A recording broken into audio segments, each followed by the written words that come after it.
This is Sheridan over at Rcvr Armory, and today we're going to be building a SRU Bullpup AR kit. We have an AR lower, or Aero lower, an FM-15 upper, and the SRU Bullpup AR chassis. So let's get to building. Bullpups are cool. It's really, really cool to get an incredibly effective package in such effective barrel length and everything inside of a small package. It is, albeit very dense. The way of the future is the bullpup. That's what it is. I don't care about any of this dumb, like, oh, you need to retrain your people how to train them on a bullpup. You never have to retrain them ever again because now they know how to use a bullpup. Oh well, shut it, FUD. So first step, we're going to disassemble this lower. We don't have to completely disassemble it, but we do have to pull off your stock and your pistol grip. And yeah, that is it. Everything else is good. So I have a AR magwell vise that I'm putting on so that I can crank down on this thing without torquing it or grabbing it and marring up your pretty finish that we're going to hopefully paint in the near future. It's conveniently 3mm, which is over here. Wait, no, this is freaking Magpul. They're American, right? I think.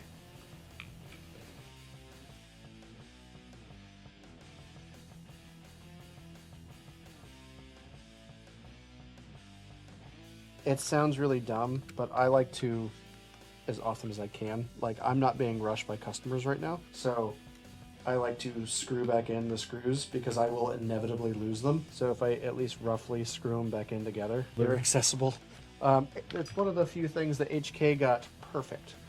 Well, I guess the Spanish with the Setney got perfect because the cross pins for the MP5 MP5 and the Setneys, when they come out, they're not retained. They come out and they have a place to sit inside of the stock.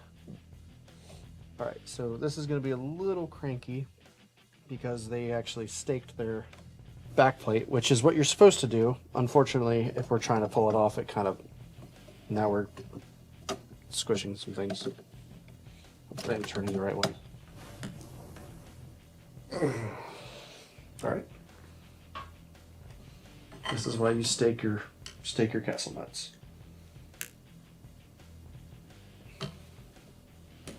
There you go.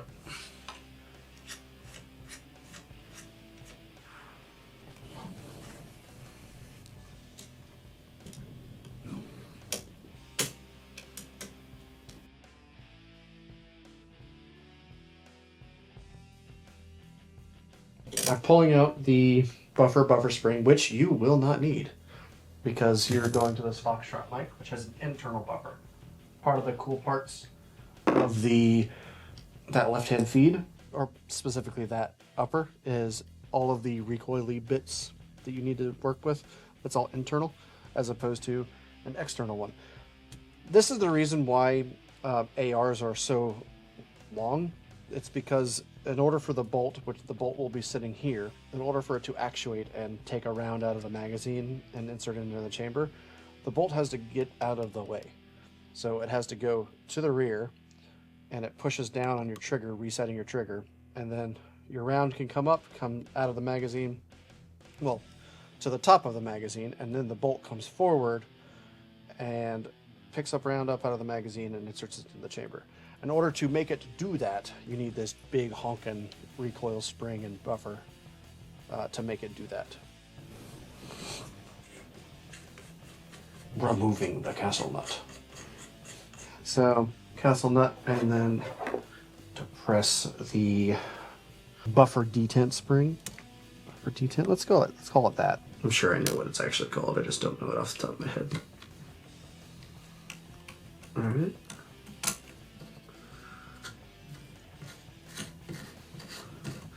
Then pulling your buffer tube off, and then make sure hand over everything, let loose. All right, still lost the damn thing, but it's fine. Aha, perfect. Thank you, buffer tube. So buffer tube, and because Aero is super awesome, they have added a set screw in the back that makes it so that that spring doesn't fly off into the warp somewhere when you pull off that back plate. So I remember mentioning it before. I couldn't confirm because we had the stock there, but Aero has the set screw thingy for your bolt release lug. And I assumed that they also had a set screw for your back plate. Awesome, or well, your safety detent. They do, so cool. Good on you guys, Aero. All right, install these two things. So what are these? These are the end plate and the short buffer tube. So this is your new buffer tube. So getting into stacking stuff, right? It's like size-wise, you went from this guy, which is, she says it's plenty, but it's not. It's like 8 inches or something like that, down to a little under half. Maybe like two-thirds. Anyway, much less. So it is much smaller. So that's one of their space-saving spots.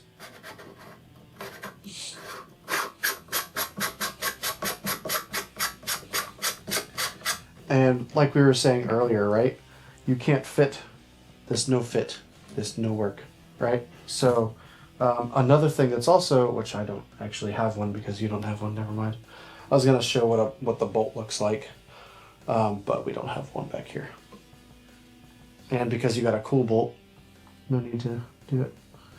Install the short buffer tube and the end plate. It has been installed. No.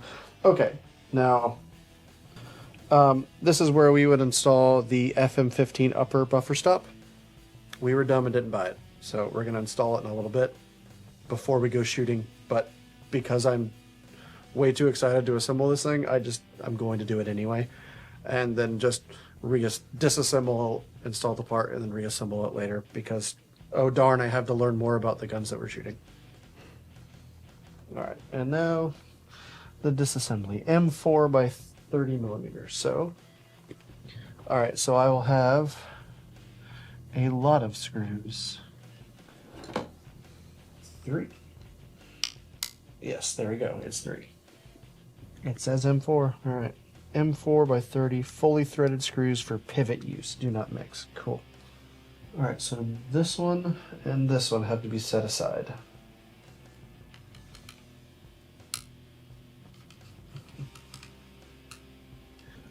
In order to slap your lower into it, and your upper, I guess, this comes apart, and you set your upper inside of it, or I'm sorry, your lower inside of it, and then you clamshell over it. One of the biggest complaints about bullpups is the fact that they have kind of shitty triggers. I've tinkered with quite a few bullpups, but I'm not a trigger snob, so I don't really have a problem with it. I do understand, like, yeah, there is a legitimate advantage to having it. There we go. To having a better trigger. I'm just not. Nah. I was trained to use a standard mil-spec trigger, and that's what I'm used to. These guys come apart. Okay, lots of damn screws. One thing that you can do if you don't have a particularly clean workspace, we have this real big bench that makes it a little bit easier. That gets incredibly dirty incredibly fast. But if you're working on, like, say, like a kitchen table or a in your garage or something, normally it's like your wife's kitchen table or your mom's kitchen table. What you can do is you can grab like a sheet of like cardboard and poke holes in it, and the perfect size for your screws. And what I do is, let's say I have a sheet of cardboard roughly this size, or the size of my chassis. Everywhere roughly where I would be pulling a screw from, I put a hole in the cardboard where that screw came from, and I just take the screw straight out and put it in the hole. Too many times I've accidentally bumped and all of my screws fall to the ground, and I lose like 3 of them, and I have to pay like $16 for one damn screw. That kind of avoids that. Or you can just use a magnet tray. I don't like magnet trays because it magnetizes everything. There's no real issue with that, but we work around a lot of metal shavings, so they just attract metal. And yeah, I don't like that. It gets gritty and it just picks up dirt. So that's another type of dirt. It's just metal dust. It looks really unprofessional. And we're already mostly unprofessional anyway, so. And that should be the last of the M3s.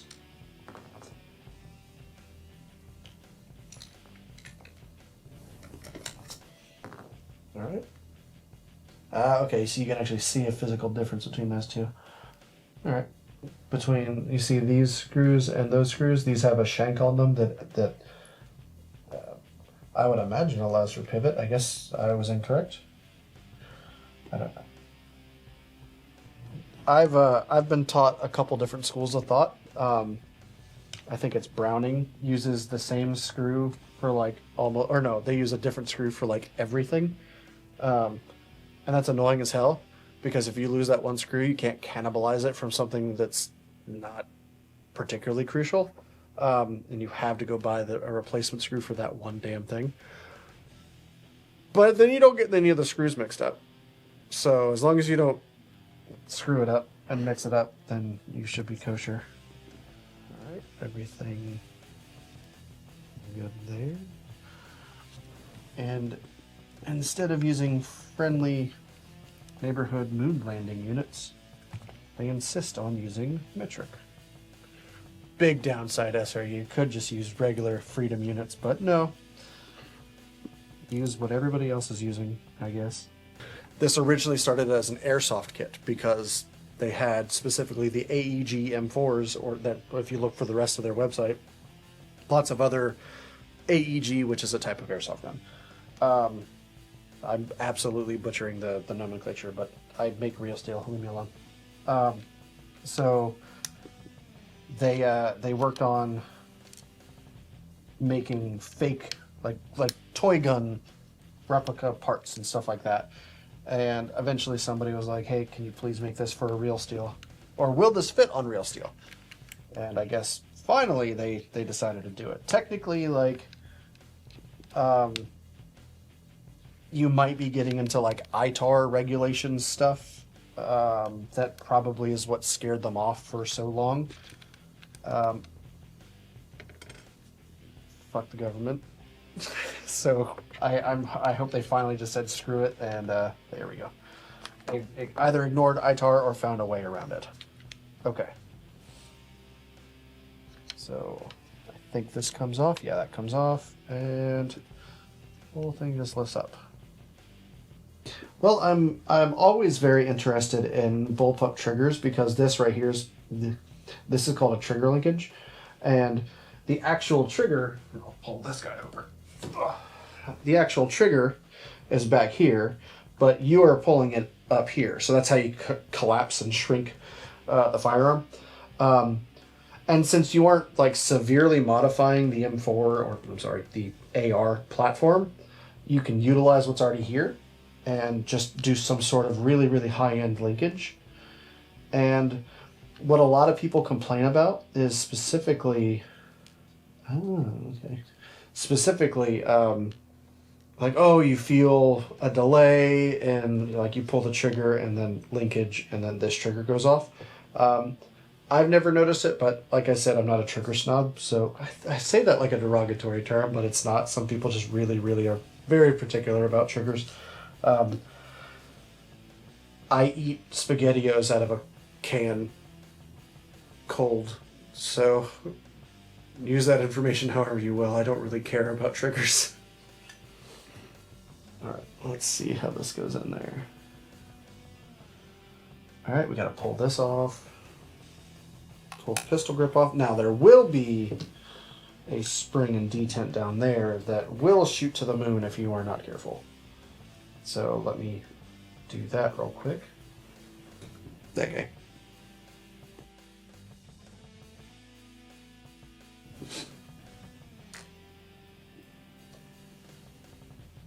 Alright, so we'll worry about this little guy later. This is one of your little uh-oh spring detents. They like to fly off into the warp. Do not turn it upside down until your hand is over it, because it can, of course, because I'm saying it, it won't, there we go, fall right out.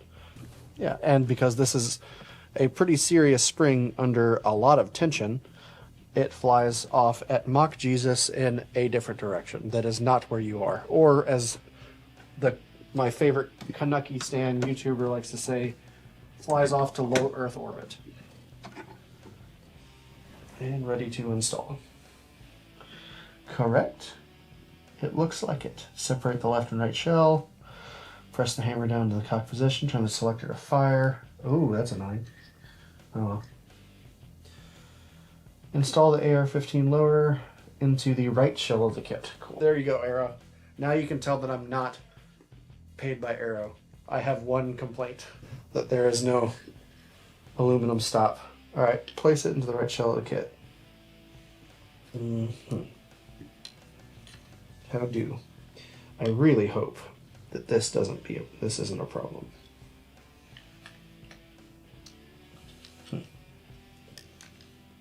It might be a problem, which is a problem we can fix. Yep, that's a problem, but we can solve it. Just I don't like that we have to solve this problem. Yeah, we have to cut this off. Yeah. So if you look, this is one of your mag releases, the alternate mag releases for the kit, and normally, if you look at a standard AR, this is a piece of aluminum that it's got it's a trap door. It's for like wearing big, thick winter gloves. You like press the round of a cartridge into a detent and it slings back, and you lose your trigger guard. You're actually supposed to pull it off for this kit. Well, this one is nice and improved, and it's one big solid hunk of aluminum, but we can't pull it off with a detent, so we actually have to chop it. Yeah, that's inconvenient, but have Dremel will travel. So this is called Dicum. It's a really, really thin, I think it's alcohol based dye, and it sticks to metal very well. Well, kind of, sort of well, because it's really thin and fragile, so we can scribe through it. And generally, like a whole diagram that you see, like the one that we have on the back of the SRU box, you can draw that in Dicum. And if you want to cut somewhere safely, hey, there you go, follow these lines. I'm trying to do this really nicely and prettily and stuff, so I'm going to do it properly. I would just go ham at it with a freaking Dremel, but no, I'm going to do it right and scribe 2 lines of exactly where I want to cut, and then follow that with the Dremel.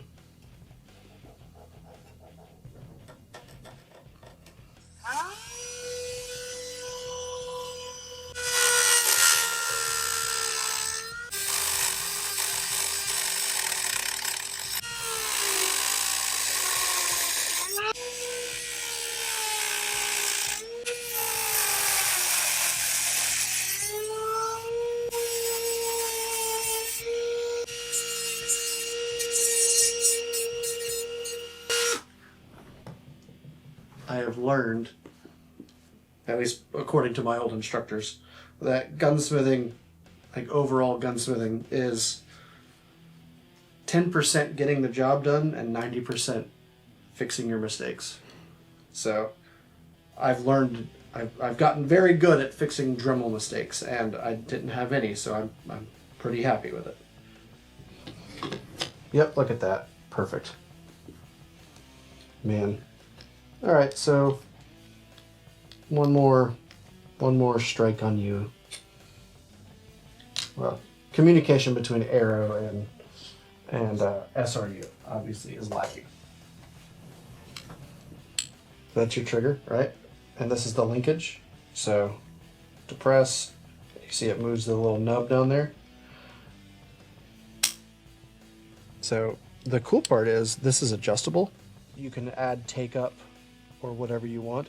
The only downside specifically with this design that I'm seeing now is if you put a really, really nice trigger in there, it doesn't matter. But like on a mil spec, you'll have sort of like, you've got your take up, which will be like this little bit, like sort of a squish that nothing is happening. There's just a bit of a squish.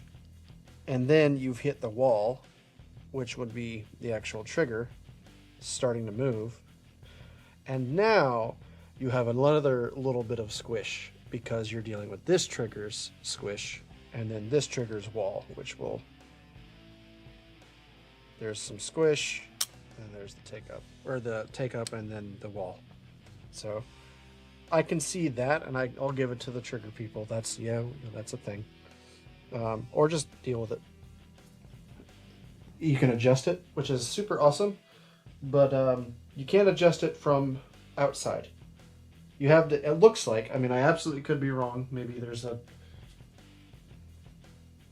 no, you cannot adjust it from the outside.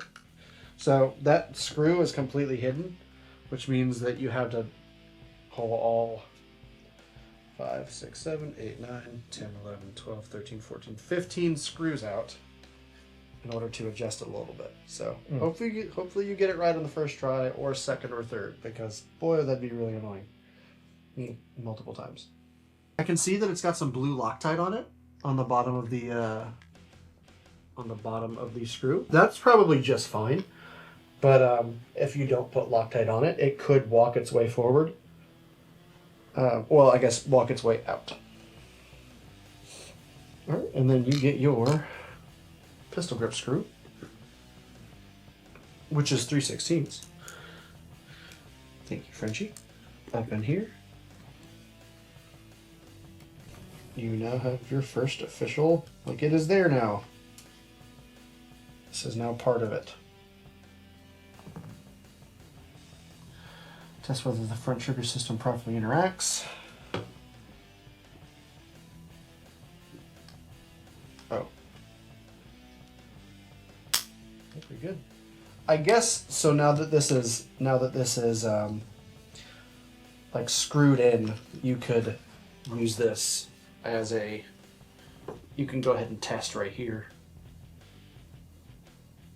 Yeah, you could test that if you like that trigger. There is squish. I think it's fine. The thing that I really like, if I remember correctly, I absolutely could be wrong, but if I remember correctly, you can use aftermarket triggers. So like your Geisler triggers, your Timney triggers, stuff like that. As long as there's a drop-in curved trigger, because this has to focus on a curve. As long as you have a drop-in curved trigger, I believe that any kind of drop-in curved trigger will work on this. Yeah. Next step. It functions. Install the safety selector. Now this one I'm curious about. Let's figure that out. Tricks for the cool guy club. To stop your damn spring and detent from flying all over the place. Well, from falling. A little nib of white lithium grease. And get your spring all lathered up and lubed up in it. Because what that does is it's a big goopy sticky glob and things don't fall out. And it's grease, so it's perfectly fine inside of a firearm. Yep, there we go. Oh, that's annoying. There's a little doodad slot over here. Okay, so it has this itty bitty little slot that you unscrew and just pop it off. And as long as you're, well, I guess technically you don't even have to have the detent in there. You can drop both the detent and the spring in there. And it goes up and over. Well, and into this hole. Yeah, don't give them, well, I guess I can give them perks, but... Aha! And how convenient. And then There we go. And then lock up your hatch. Well, the cool part is the grease, as it shoots, it gets hot and dissolves and turns into clear stuff, so it'll be fine. All right, trigger's adjustable, trigger's good. Safety selector, got it. So next step, safety selector. Install the safety selector from the other side and test whether the safety functions at all. Okay. Let's give this guy some beans. All right, we should not fire. We cannot. We should, wait, no, I have it upside down. I misspoke, I'm sorry. Cool, it's only for right-handed shooters, as God intended. All right, it should not shoot. Cool, safety, oh, that's what it's moving. Okay, I'm just dumb. I think it's allowing this to come up. Yeah, it is, okay. So this should not work. And it would help if the whole gun was on safe, or off the safe. This should not work. This should. Come on. Yes. Okay. So this just copies a regular safety. That's it. It looks like almost identical to the other one. It's just made out of plastic. I wish you could buy an upgraded one that's like steel. So this is done for now.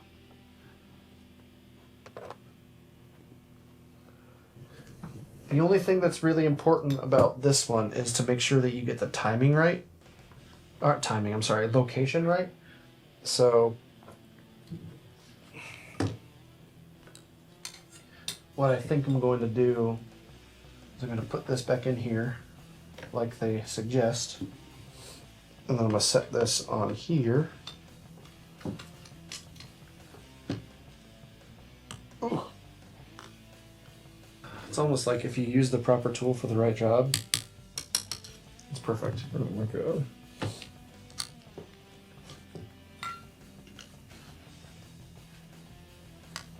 Alright, so I'm just going to leave this sitting right here. Or right here. Yeah. Set this down. Alright, so we need to go in between here and here. Dude, that is so short. Alright.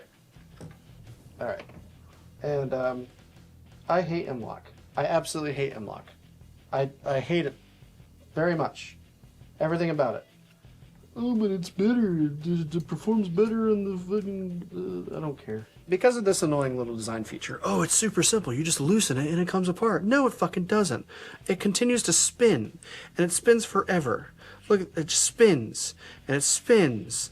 And it spins. I'm trying to tighten this. I try to tighten this and then I have, because of gravity is pulling it down. Oh, yeah. They rely on gravity. No. My rant. I've installed so many of these. Well, not these, but M-LOK stuff.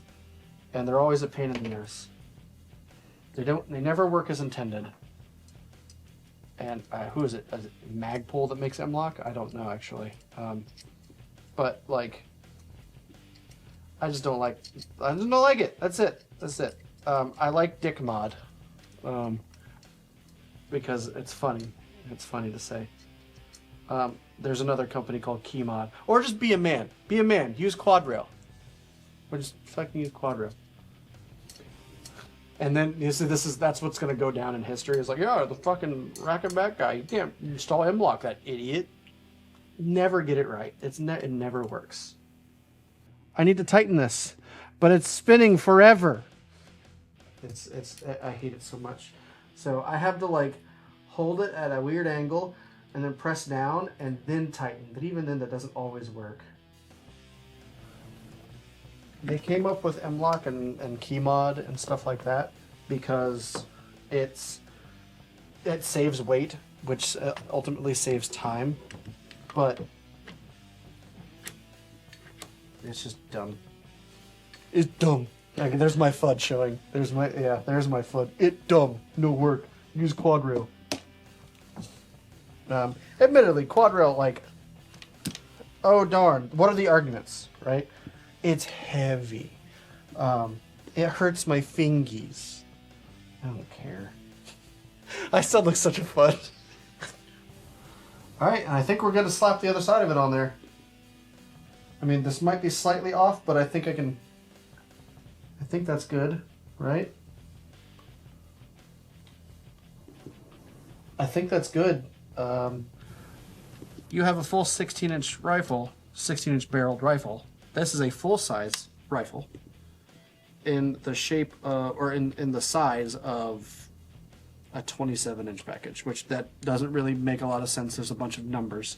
But this is shorter than, I'm pretty sure, until I get a fucking ruler out, this is shorter than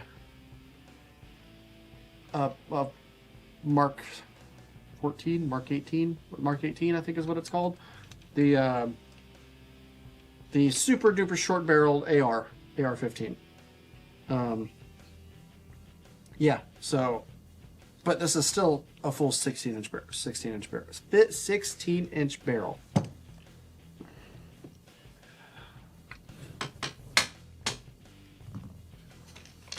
There we go. Percussive maintenance. Technical knock. We leave. There we go. I mean, we need to have the trigger, or the trigger group and the safety, which fell out.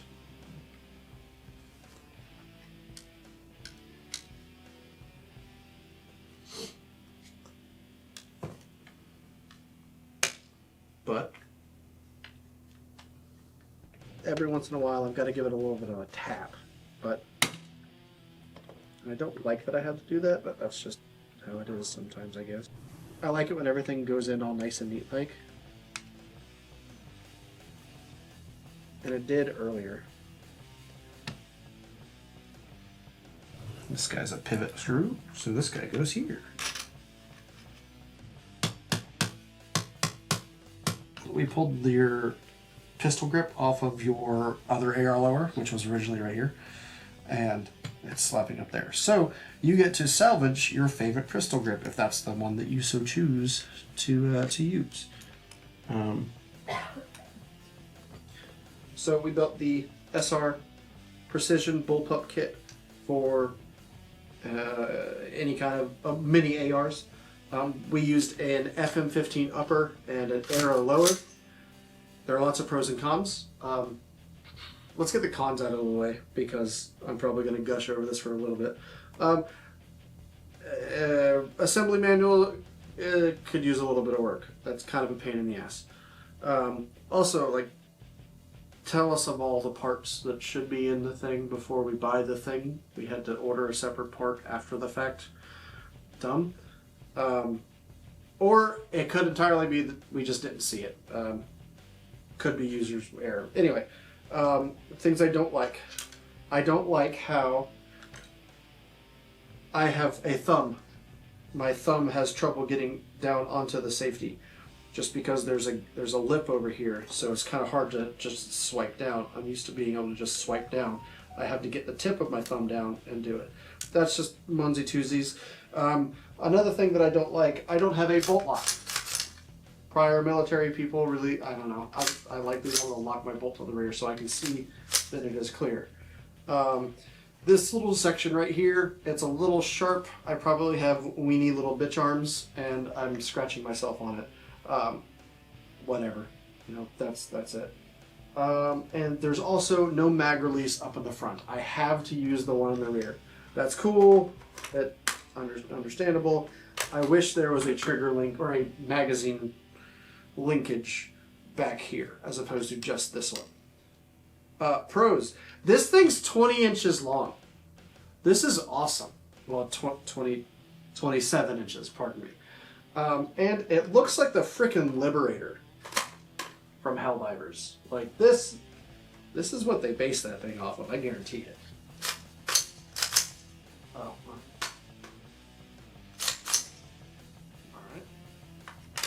I'm trying to use this as sort of like a hunting platform, and I'm inside of a blind, so being able to go up and over and stick it out of the blind is super convenient. I'm really excited. I think it's going to be really fun to shoot. Yeah, I don't know. That's what we got. FM-15. I wish this was non-reciprocating. It's kind of dumb. But yeah, I really like it. I'm going to gush over it a bunch, and I'm excited to shoot it. And either love it or hate it more. But regardless of whether or not I love it or hate it, I'm still going to buy another one and build it because it's really freaking cool. And I've got a thing for bullpups.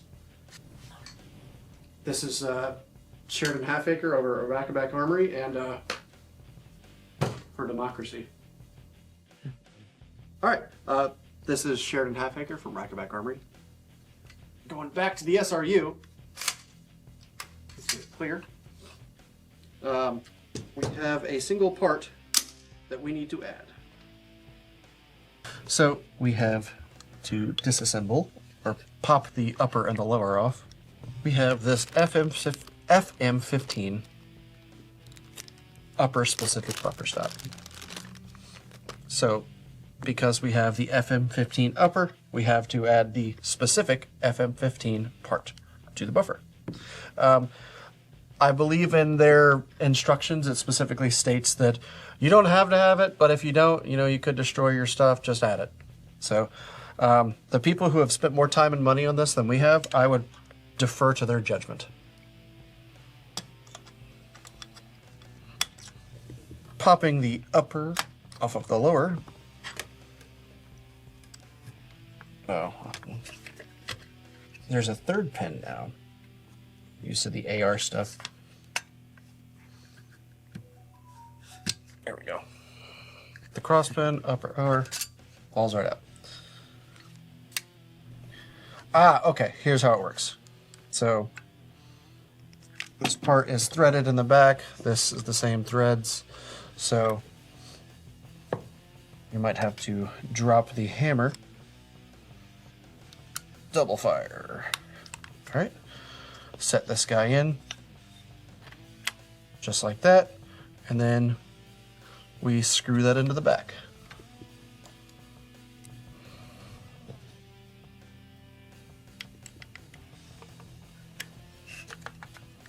Here at Rcvr Armory, we have trouble finding the hole. Let's see if I can just do that now. That's a little bit better. So I might have to... Oh!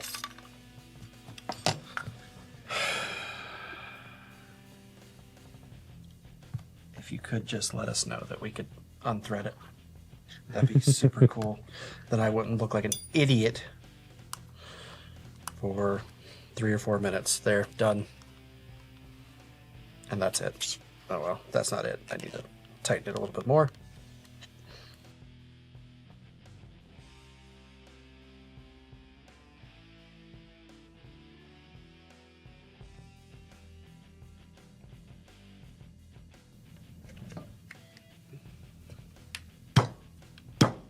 Alright, and then reassemble upper to lower. Unfortunately, see, you notice how I immediately went to do it like a regular AR. Alright. And then the cross pin that we all keep forgetting about. Done. So, functions test, clear. Fire. Alright, we're good. They suggest putting the well, no, they don't suggest. They say specifically, failure to use this kit may cause the upper to malfunction, potentially leading to user damage or injury. So, it does what it's told, I guess. That's about all I got. It doesn't say kill, so I think that was a bit of a mistake. They could have just gone for the throat, really, and said, you'll fucking die if you don't build our thing correctly. We're going to be shooting this soon. I'm really excited to shoot it. And stand by for a shooting video of some sort. We're not as cool as Garantham, so it won't be like all tactical and slick and fast, but we're at least going to just shoot the hell out of it as best we can. We're not going to put 10,000 rounds through it before we give a review. Maybe a few hundred. But a few hundred is perfectly fine for general users. So yeah, that's all I got. I am Sheridan Halfmaker, back Armory. Guns up.